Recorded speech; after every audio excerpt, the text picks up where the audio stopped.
Oke,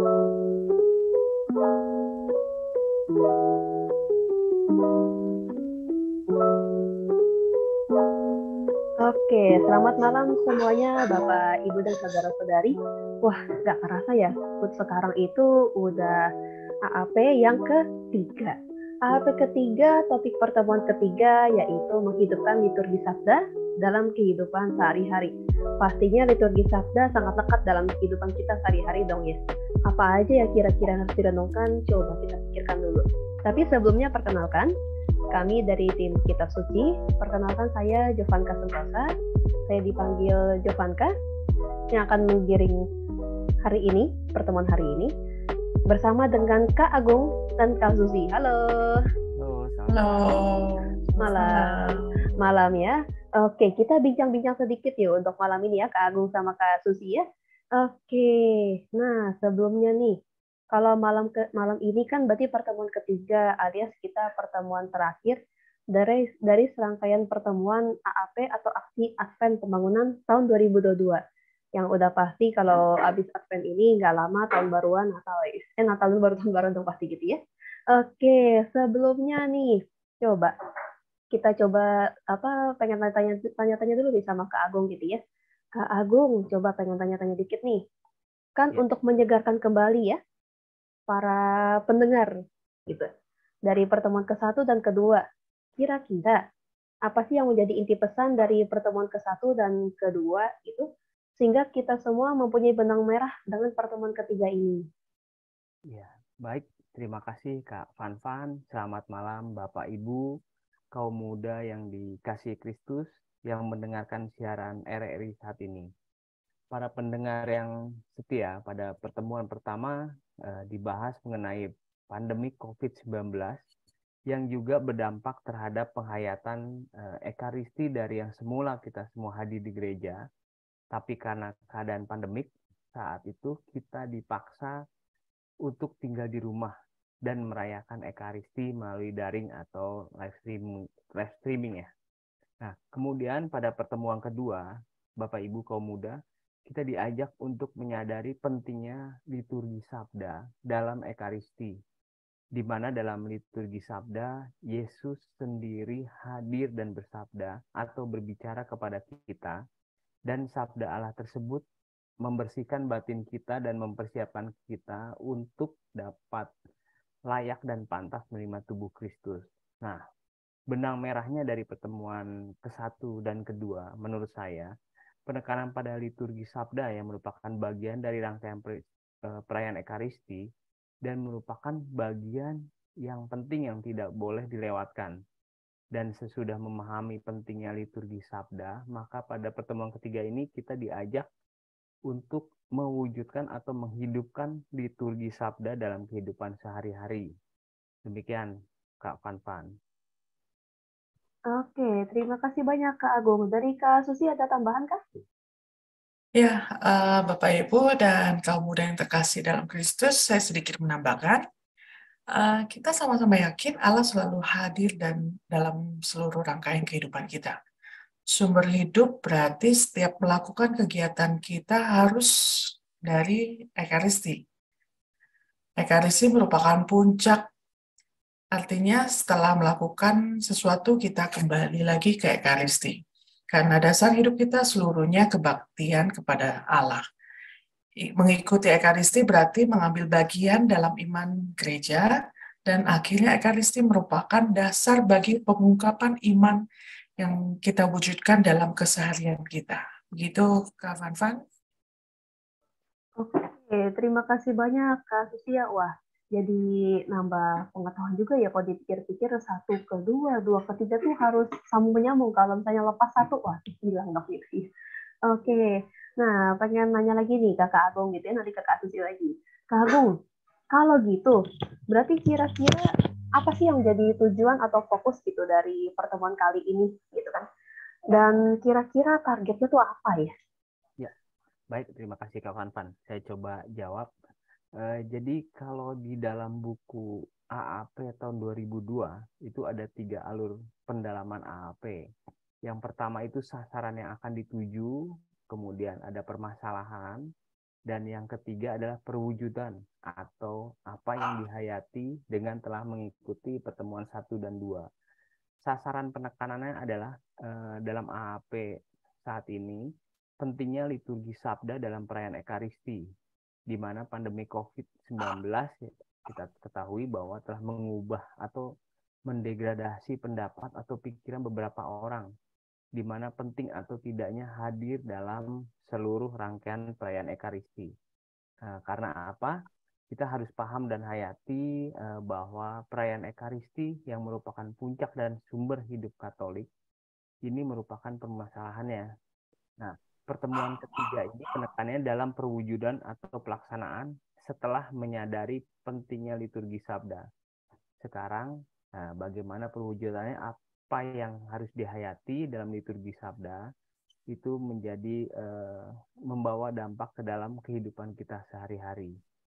Kalau bagi saya sendiri, ikut perayaan Ekaristi itu mendengarkan firman Tuhan dalam liturgi sabda adalah menjadi panduan kita dalam melakukan kegiatan sehari-hari.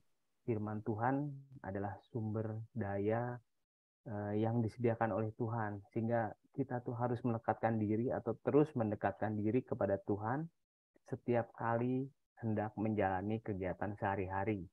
Begitu, Kak Pan. Oke, terima kasih banyak Kak Agung ya. Wah, kalau dipikir-pikir iya ya, kadang-kadang kita kan misalnya nih, coba kalau dengar hari ini Burto selesai, waduh, jadi merasa gitu.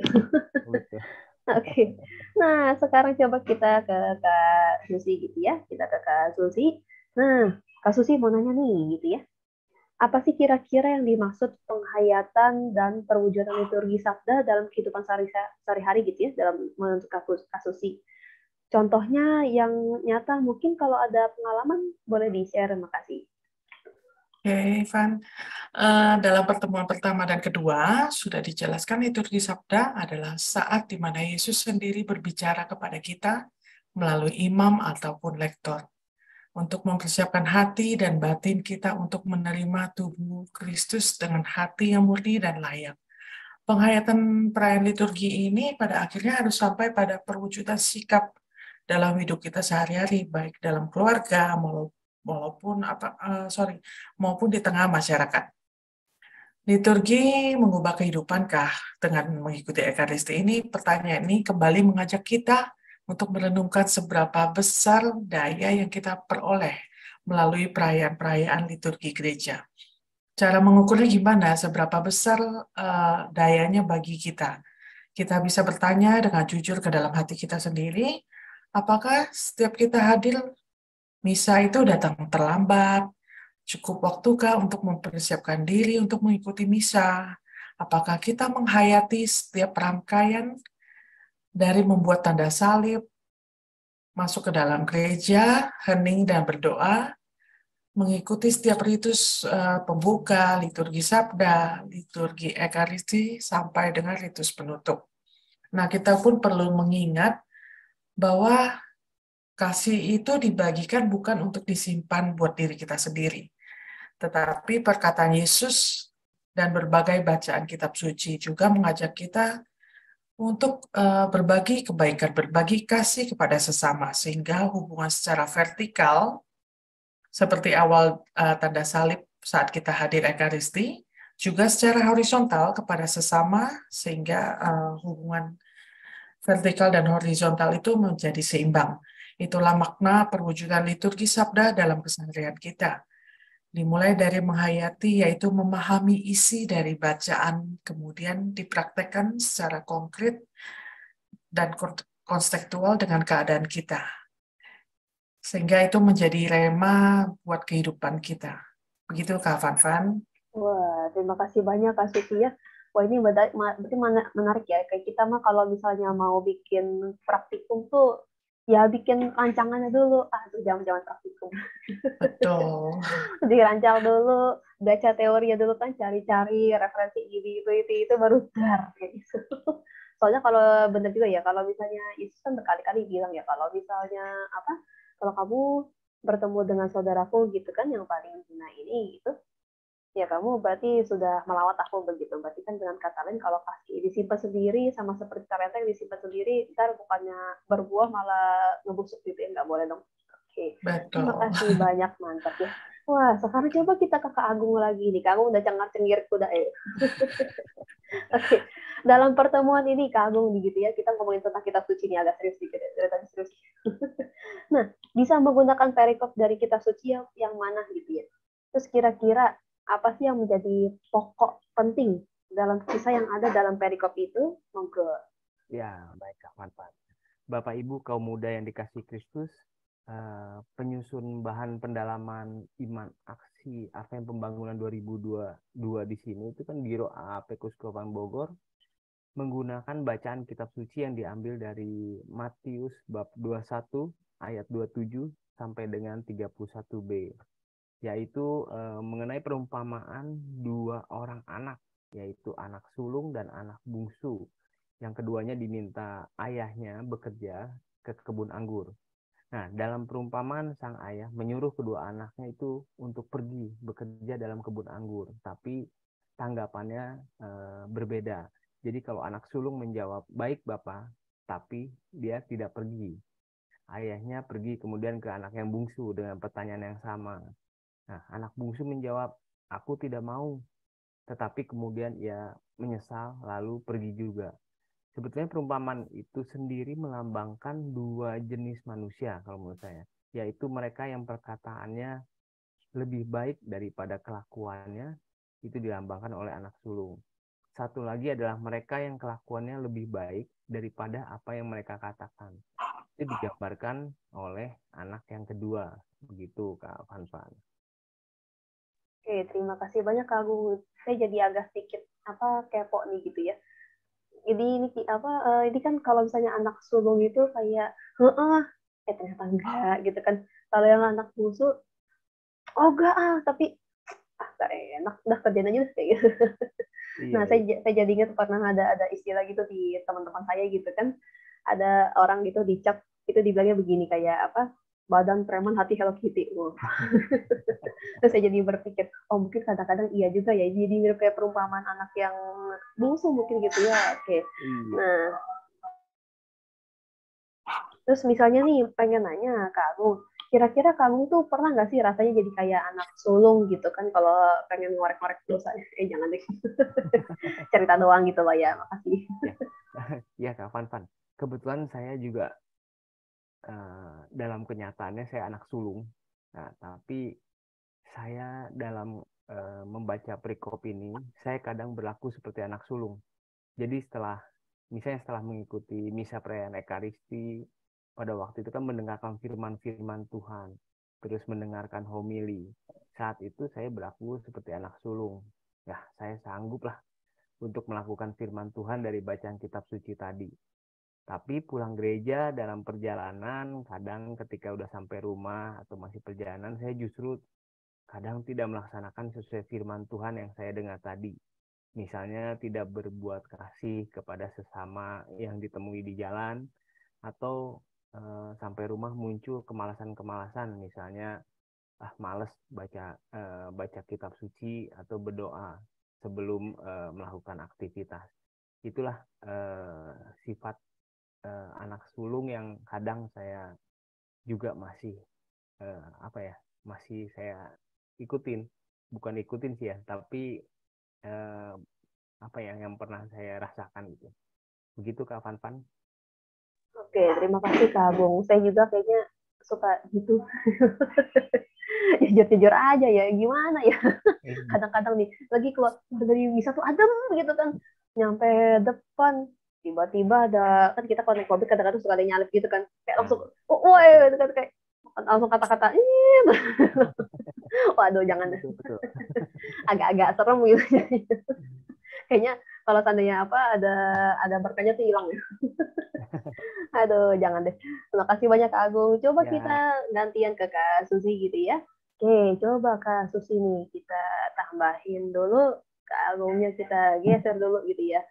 Oke, kira-kira menurut Kak Susi gitu, pendapat Kak Susi tentang anak kedua, bukan anak yang sulung lah ya, yang pertama gitu kan. yang dikatakan melakukan kehendak bapaknya tuh apa ya kira-kira kalau pendapat Kak Susi? Baik, Kak Van, anak bungsu menurut saya yang semula mengatakan enggan berangkat ke kebun anggur, namun pada akhirnya memutuskan untuk melakukan. Jadi si anak bungsu ini merenung kembali, dengan senang hati anak itu berubah pikirannya dan sikapnya, sehingga melakukan apa yang diperintahkan oleh ayahnya.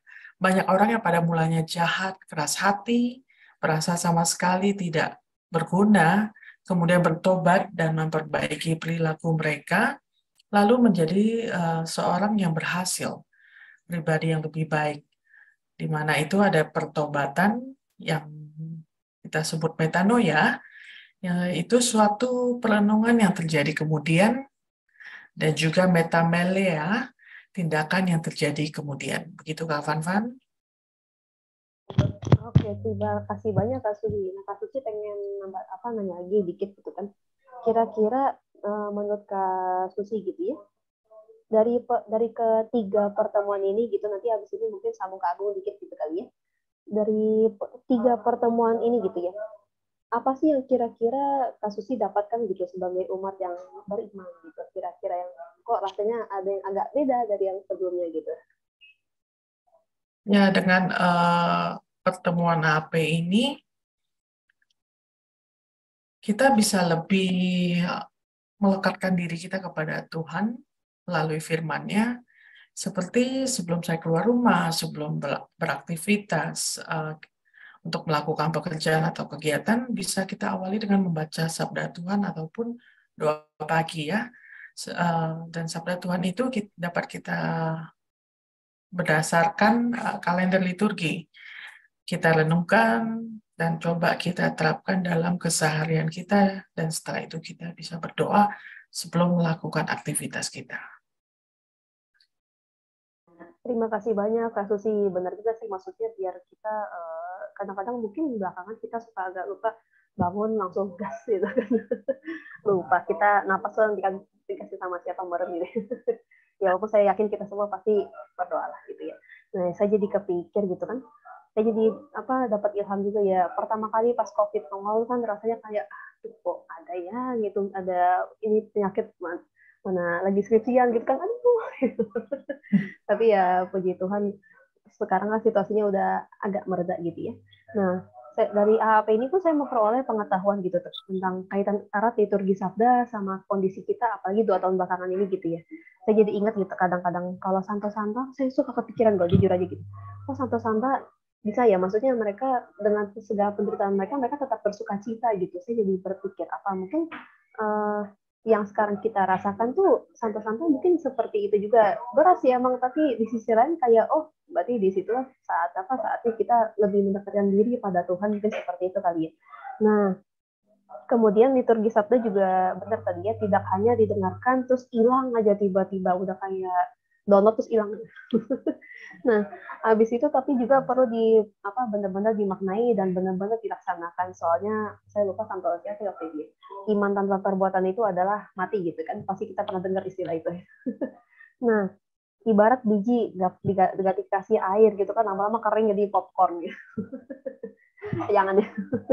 Nah, kalau misalnya bahannya udah ada tapi nggak dikasih air pun nggak akan ada akar-akarnya gitu kan, nggak akan bisa berbuah. Jadi kayak lagu ya, yang biji sesawi kalau misalnya nggak ditanam gitu, nanti kalau misalnya nggak diairin, nggak dipupuk kan lama-lama nggak akan berbuah, tapi kan bakal mendem aja di situ gitu ya.